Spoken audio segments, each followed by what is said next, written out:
In the track and field now, Asini Wilson is the fastest qualifier into Friday's men's 400-meter hurdles final at the National Senior and Junior Track and Field Championships at the National Stadium.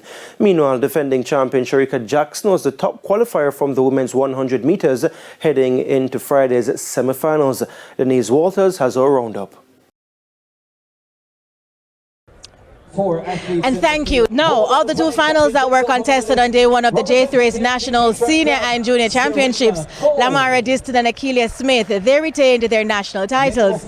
Smith won the women's long jump, cutting the sand at 6.81 meters, and Diston, she leapt 1.86 meters to win the women's high jump for a fourth time. Meanwhile, Asini Wilson is the fastest qualifier heading into Saturday's final of the men's 400-meter hurdles, clocking 49.27 to win Heat 1. Former champion Rashawn Clark won Heat 2 in 49.99, while defending champion Malik James King won Heat 3 in 50.74.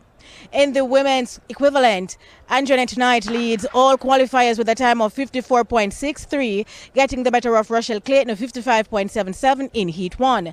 Cheyenne Salmon won Heat 2 in 55.90. In the meantime, Sharika Jackson began the defense of her national title, winning Heat 1 of the women's 100 meters in 11.20 seconds. Olympian Tia Clayton won Heat 2 in 11.21, and four-time national champion Shelly-Ann Fraser-Price won Heat 3 in 11.33. Now the semi-finals of the women's 100 meters are scheduled for Friday evening at 7:55. I am Denise Walters reporting from the National Stadium for TVJ Sports.